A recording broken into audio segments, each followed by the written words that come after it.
इस वीडियो में हम बायोलॉजी के क्वेश्चन डिस्कस कर रहे हैं जो विभिन्न एग्ज़ाम में पूछा गया है, जैसे आरआरबी ग्रुप डी 2018 यहाँ लिखा हुआ है 2018। इसी तरह से रेलवे का ही क्वेश्चन है सारा, और जो कि प्रीवियस ईयर में पूछा गया है। ये चैप्टर है जो एनिमल किंगडम, जंतु जगत को विभाजित किया गया है 9 प्रकार में। उसमें से इसमें 9वां प्रकार है कॉर्डेटा। कॉर्डेटा संघ उसको कहते हैं जिसके शरीर में एक रड के जैसा हड्डी होता है, स्पाइनल कॉर्ड होता है ना, उसे कॉर्डेटा संघ में रखा जाता है, जिसे कह सकते हैं कशेरुकी जंतु। तो 567 नंबर क्वेश्चन का रहा है, इसका उत्तर भी दिया हुआ है, व्याख्या सब बस हम इसको पढ़ रहे हैं, ठीक है। कह रहा है कि निम्नलिखित में कौन कशेरुकी की विशेषता नहीं है। तो कशेरुकी जंतु में मेरुदंड होता ही है, आंतरिक कंकाल भी होता है, द्विभागीय समिति, और द्विभागीय मतलब बायलेटरल समिति होती है, मतलब बीच से अगर जो हम डंडा खींचेंगे तो इसके बाएं तरफ उसा ही भाग शरीर का होगा जैसा कि दाएं तरफ होगा। तो द्विभागीय समिति भी होती है, आंतरिक कंकाल भी होता है, पृष्ठ रज्जु मतलब मेरुदंड, स्पाइनल कॉर्ड भी होता है, लेकिन रेडियल सिमेट्री, व्यासीय सिमेट्री नहीं होती। तो ऑप्शन नंबर बी आंसर हो जाएगा, ठीक है। क्वेश्चन नंबर 568 में क्या कह रहा है कि निम्नलिखित में से कौन सा जीव कशेरुकी नहीं है। तो हम जानते हैं कि मछली कशेरुकी जंतु है, छिपकली भी कशेरुकी जंतु है, और मेढक भी कशेरुकी जंतु है, लेकिन केचुआ जो है एनिलिडा संघ का प्राणी है ना। इसके जो शरीर होते हैं खंडित होते हैं, जिसके शरीर खंडित होते हैं उसको एनिलिडा संघ में रखा जाता है। केचुआ एनिलिडा संघ के जंतु है, तो यही हमारा आंसर हो जाएगा, ठीक है। अब हम देखते हैं अगला क्वेश्चन। अगला क्वेश्चन क्या कह रहा है, यहाँ पर कह रहा है कि 569 नंबर क्वेश्चन कर रहा है, निम्नलिखित में कौन सा कथन गलत है। सभी जो रज्जुकी होते हैं कॉर्डेटा, जो सभी रज्जुकी कॉर्डेटा होते हैं उसमें पृष्ठीय तंत्रिका नाल होती है। गलत कथन चुनना, तो पृष्ठीय तंत्रिका नाल होती है। कॉर्डेटा मतलब हड्डी है, तो हड्डी का शरीर रहेगा ही, तंत्र रहेगा ही, तो ये तंत्रिका नाल होता ही है। सिलोमेट भी होता है, सी नंबर भी। सिलोमेट किसको कहते हैं, सिलोमेट कहते हैं खाली जगह को, क्योंकि एम्ब्रॉय जो है, एम्ब्रॉय कितने भाग में बना हुआ है। तो सिलोमेट भी होते हैं, मेरुदंड भी होता है, लेकिन ये डिप्लोब्लास्टिक नहीं होते, ट्रिप्लोब्लास्टिक होते हैं, ठीक है। तो बी नंबर गलत लिखा हुआ है, यहाँ बी नंबर आंसर हो जाएगा। डिप्लोब्लास्टिक नहीं होते, बल्कि रज्जुकी जो है कॉर्डेटा फाइलम के जंतु जो होते हैं वो ट्रिप्लोब्लास्टिक होते हैं, ठीक है। 3 लेयर होता है, लेयर के आधार पर डिप्लोब्लास्टिक किया जाता है, विभाजित किया जाता है। जिसका 2 लेयर रहेगा उसको डिप्लोब्लास्टिक, जिसमें 3 लेयर होगा उसको ट्रिप्लोब्लास्टिक कहते हैं, ठीक है। सिलोमेट मतलब होता है कैविटी, जिसमें कैविटी होता है उसको सिलोमेट कहते हैं, ठीक है। तो जो ज़्यादा डेवलप प्राणी रहेगा उसमें सिलोमेट माने कैविटी, खाली जगह ज़्यादा रहेगा एम्ब्रॉय में, ठीक है। तो बी नंबर आंसर हो जाएगा। यहाँ पर देखो दिया गया है कि जो रज्जुकी कॉर्डेटा संघ के प्राणी है उसमें 3 गुण होता है। एक पृष्ठवत नलिकाकार केंद्रीय तंत्रिका तंत्र होती है, नोटोकॉर्ड या स्पाइनल कॉर्ड कह सकते हैं, मेरुदंड होती है, ग्रास नली, कोलोम द्रारे होती है, और ये सभी कशेरुकी जो है ट्रिप्लोब्लास्टिक होते हैं, ना कि डिप्लोब्लास्टिक। डिप्लो में 2 होता है, ट्रिप्लो में 3, तो यहाँ इसीलिए गलत हुआ था वो ऑप्शन, ठीक है। अब 570 नंबर में देखते हैं। 570 नंबर क्वेश्चन क्या करा है, निम्नलिखित में से कौन सी कशेरुकी की एक विशेषता नहीं है। तो हम जानते हैं कि कशेरुकी जंतु में पृष्ठ रज्जु मतलब नोटोकॉर्ड होता है, एक छड़ जैसा डंटा होता है शरीर में कठोर, नोटोकॉर्ड उसी को कहते हैं, नोटोकॉर्ड ये होता है। जो कशेरुकी जंतु होते हैं वो 2 भाग में विभाजित समिति रहती है, एक बाएं जैसा शरीर रहता है वैसा ही दाएं शरीर रहता है इस एक लाइन के, तो असममित, यही गलत कथन है, बी नंबर गलत कथन है। और जो कशेरुकी होते हैं वो ट्रिप्लोब्लास्टिक होते हैं, पिछला क्वेश्चन में मैं बता दिया। और सिलोमेट भी होता है, खाली जगह भी होता है। तो बी नंबर गलत है, ऑप्शन होगा, विशेषता नहीं होगा। ठीक है, अब हम उभयचर के बारे में पढ़ेंगे। यहाँ पर देखिए उभयचर का क्वेश्चन दिया हुआ है। उभयचर जो कि जल और ज़मीन दोनों पर रहते हैं, उसके क्वेश्चन है। तो पहला क्वेश्चन क्या है, निम्न में से किस जीव में 3 कोष्ठीय हृदय होता है? तो 3 कोष्ठीय हृदय 2 ही चीज़ में होता है, एक रेप्टाइल में और एक एम्फीबियन में। याद रखो, एक रेप्टाइल में और एक एम्फीबियन में 3 कोष्ठीय हृदय होता है, 3 प्रकोष्ठ होता है ना। इसमें अपवाद है, रेप्टाइल वाला में एक अपवाद है कि मगरमच्छ रेप्टाइल जंतु होते हुए भी इसके 4 हृदय होता है, 4 प्रकोष्ठ होता है। मगरमच्छ जो रेप्टाइल जंतु है उसमें 4 हृदय होता है, 4 कोष्ठीय हृदय होता है। और एक घड़ियाल भी रेप्टाइल में ही आता है, उसका भी 4 कोष्ठ 4 हृदय होता है, याद रखो। लेकिन अधिकांश, इसको छोड़ करके अधिकांश रेप्टाइल मतलब सरीसृप और उभयचर, एम्फीबियन मतलब उभयचर, ये दोनों में 3 हृदय कोष्ठीय होता है। और मछली अकेले सिर्फ मछली वर्ग में, मत्स्य वर्ग में 2 ही हृदय होता है, मत्स्य वर्ग में 2 ही हृदय होता है, 2 वेश्म हृदय होता है ना। और पक्षी मनुष्य में 4 हृदय होता है, पक्षी मनुष्य में 4 हृदय होता है। तो यहाँ पर 3 कोष्ठीय वाला किस में आ जाएगा, मेढक हो जाएगा आंसर, सी नंबर। ठीक है, मेढक क्योंकि उभयचर प्राणी है तो इसमें 3 गो चैम्बर होगा।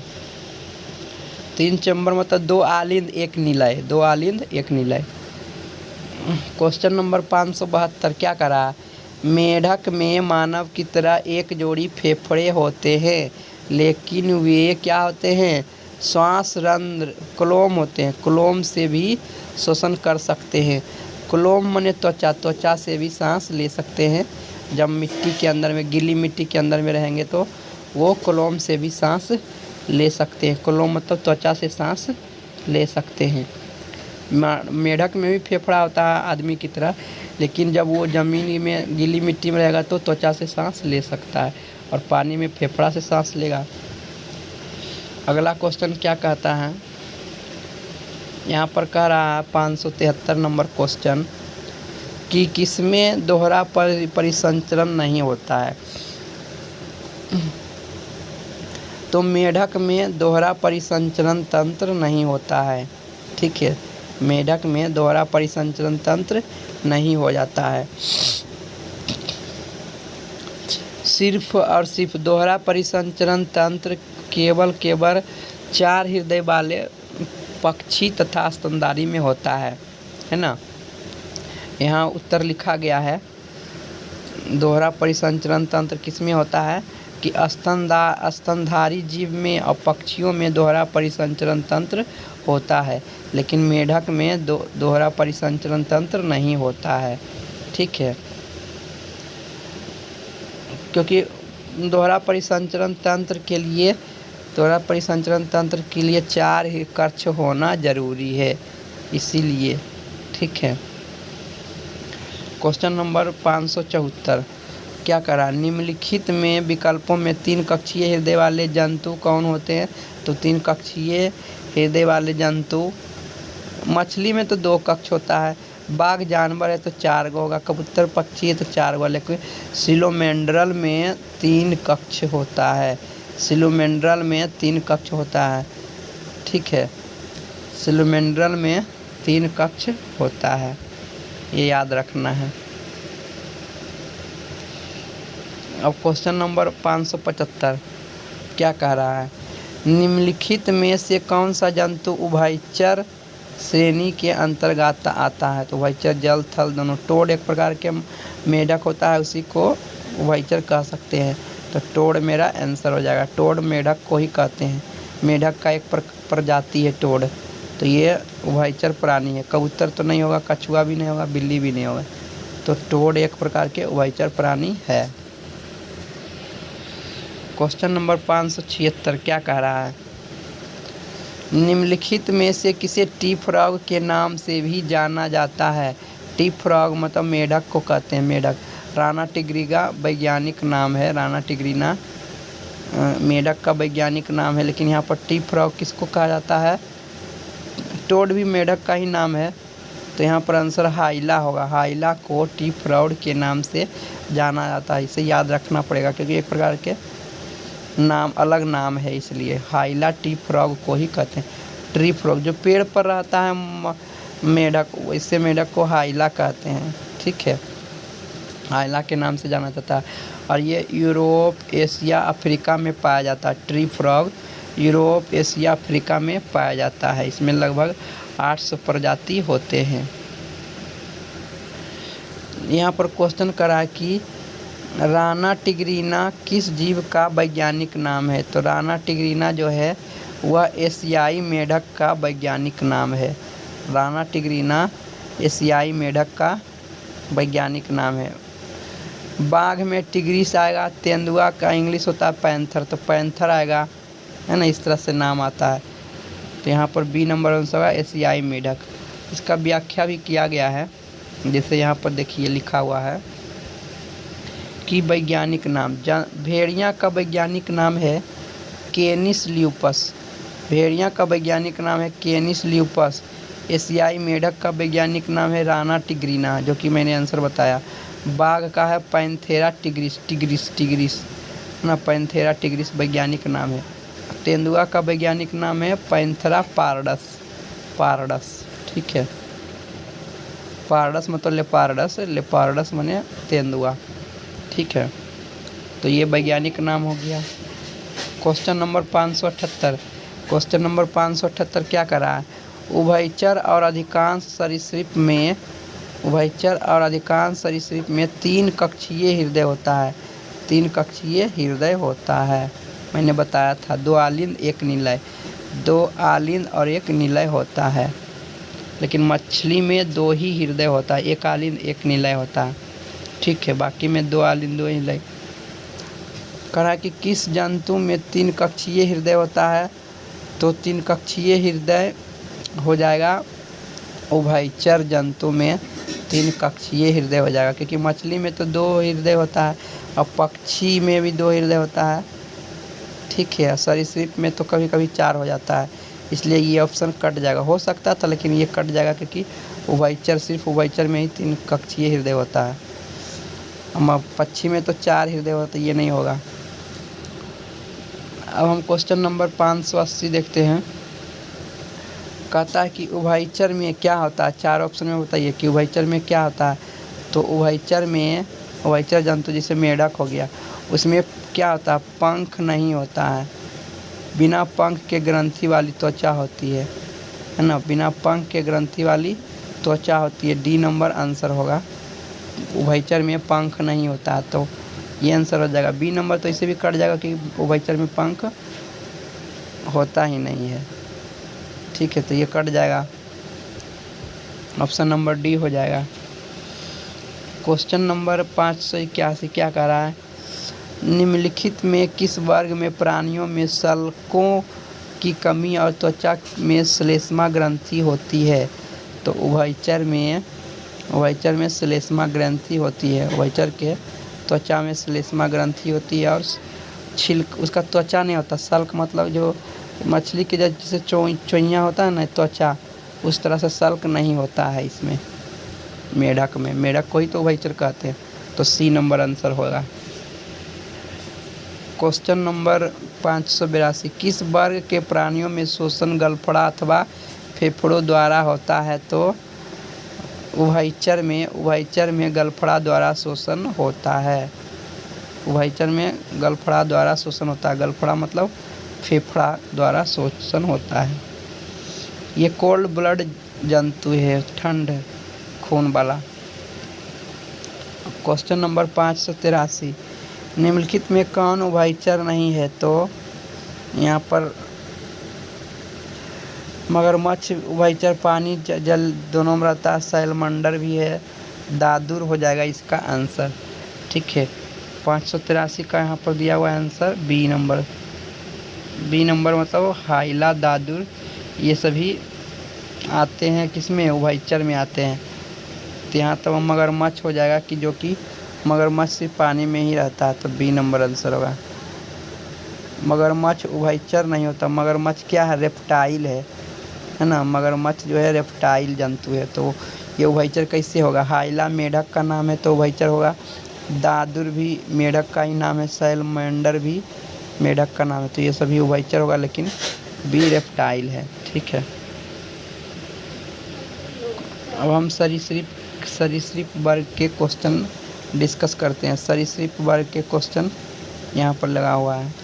रेप्टाइल जंतु, निम्नलिखित में से किस वर्ग में तापमान कुछ प्रजातियों में लिंग का निर्धारण करता है। तो रेप्टाइल जंतु में, कुछ रेप्टाइल जंतु में तापमान ही लिंग का निर्धारण करता है। ऑप्शन नंबर डी हो जाएगा सरीसृप। ठीक है, क्वेश्चन नंबर 585 क्या कहता है, सरीसृप में संतति का लिंग किस तापमान से निर्धारित होता है। उस तापमान से निर्धारित होता है जिस पर निषेचित अंडा को रखा जाता है। एक नंबर हो जाएगा, निषेचित अंडा को रखा जाता है। ठीक है, जिस तापमान पर निषेचित अंडा को रखा जाता है। क्वेश्चन नंबर 586, मगरमच्छ के दिल में 4 प्रकोष्ठ होते हैं, 4 हृदय होते हैं। मगरमच्छ के दिल में 4 प्रकोष्ठ होते हैं। ये रेप्टाइल होते हैं, फेफड़ा द्वारा सांस लेते हैं। 587 नंबर क्वेश्चन, निम्नलिखित में से कौन अकशेरुकी प्राणी में शामिल नहीं है। निम्नलिखित में कौन अकशेरुकी प्राणियों में शामिल नहीं है। तो सरीसृप में, सरीसृप क्या होता है, सरीसृप जो है कशेरुकी नहीं है, अकशेरुकी जंतु नहीं है। सरीसृप जो है अकशेरुकी जंतु नहीं है। मोलस्का अकशेरुकी है तो ये नहीं होगा। अरेक्निड भी अकशेरुकी नहीं होगा। कीट भी अकशेरुकी है तो नहीं होगा। सरीसृप जो है उसमें कशेरुक होता है, उसके शरीर में बीच में एक जो रहता है स्पाइनल कोड सरीसृप में होता है। जैसे मगरमच्छ के बीच में रहता है ना स्पाइनल कोड, पीठ की हड्डी या रीढ़ की हड्डी कह सकते हैं। तो डी नंबर आंसर होगा। मगरमच्छ सरीसृप वर्ग में कशेरुकी होते हैं। क्वेश्चन नंबर 588 क्या कर रहा है, निम्नलिखित में कौन सा विकल्प मच्छरों के जीवन चक्र के 4 चरण सही होता है। पहले अंडा निकलता है, फिर लार्वा बनता है, फिर प्यूपा बनता है, फिर पूर्णक बनता है। तो यहाँ पर सी नंबर आंसर सही है। अंडा, लार्वा, प्यूपा, पूर्णक, ये सी नंबर आंसर सही है। अब हम 589 नंबर क्वेश्चन देखते हैं। यहाँ पर 589 नंबर क्या कह रहा क्वेश्चन, वर्ग सरीसृप में, सरीसृप वर्ग में पंख तो नहीं होता है, सिर्फ बाल होगा, है ना। तो शल्क के शुष्क और ग्रंथि विहीन त्वचा होती है। शल्क के साथ शुष्क और ग्रंथि विहीन त्वचा होती है। ऑप्शन नंबर 1 हो जाएगा सरीसृप वर्ग के जंतु में। ठीक है, अब क्वेश्चन नंबर 590 में क्या कहता है, देखो एक ही क्वेश्चन को रिपीट किया गया है बार बार। किस वर्ग के जानवरों की त्वचा शुष्क एवं ग्रंथि विहीन होती है। तो इसका आंसर हो जाएगा डी नंबर, सरीसृप वर्ग के जानवरों की त्वचा शुष्क और ग्रंथि विहीन होती है। ठीक है, यहाँ पर सरीसृप इसका आंसर हो जाएगा। 551 नंबर क्वेश्चन क्या कहता है, अधिकांश सरीसृप जो होता है वह 3 कक्षीय वाला होता है, 3 कक्षीय हृदय वाला होता है। तो सी नंबर आंसर हो जाएगा, 3 कक्षीय वाला हृदय होता है। क्वेश्चन नंबर 592 क्या कहता है, अंडे देने वाले प्राणी कहलाते हैं अंडज। अंडे देने वाले प्राणी कहलाते हैं अंडज प्राणी। तो सी नंबर आंसर हो जाएगा अंडज प्राणी, जो अंडा देता है। देखो एक ही क्वेश्चन को बार बार रिपीट किया गया है कि निम्नलिखित में से किस प्रकार के जानवरों को अंडज जानवर कहा जाता है। तो अंडे देने वाले जानवर को अंडज कहा जाता है। सी नंबर आंसर हो जाएगा। फिर यही क्वेश्चन रिपीट किया गया है कि अंडे देने वाले प्राणियों को क्या कहा जाता है। तो अंडज कहा जाता है। अंडे देने वाले प्राणियों को अंडज कहा जाता है। नेक्स्ट क्वेश्चन क्या कहता है, मगरमच्छ के बच्चे को क्या कहा जाता है? तो मगरमच्छ के बच्चे को हैचलिंग कहा जाता है। मगरमच्छ के बच्चे को हैचलिंग कहा जाता है। डी नंबर आंसर होगा। गोजलिंग हंस के बच्चे को गोजलिंग कहा जाता है, जो कि बी नंबर ऑप्शन में दिया हुआ है। गोजलिंग हंस के बच्चे को कहा जाता है। और कोडलिंग जो है एक नंबर, कोडलिंग जो है कीट के बच्चे को कोडलिंग कहा जाता है। और फिंगरलिंग मछली के बच्चे को फिंगरलिंग कहा जाता है। क्वेश्चन नंबर 596 क्या कहता है, निम्नलिखित में से कौन सा जंतु सरीसृप वर्ग से संबंधित नहीं है? कछुआ सरीसृप में है, मेढक उभयचर है। सी नंबर आंसर होगा। मगरमच्छ भी सरीसृप है, सांप भी सरीसृप है। टोड एक प्रकार के मेढक होता है, ये उभयचर है, तो टोड आंसर होगा। ये सरीसृप नहीं है, सरीसृप वर्ग का जंतु नहीं है। ठीक है, तो हम इस वीडियो को यहीं पर समाप्त करते हैं, क्योंकि ये कल से हम पक्षी वर्ग का क्वेश्चन डिस्कस करेंगे। ठीक है, तो इस वीडियो को हम यहीं पर समाप्त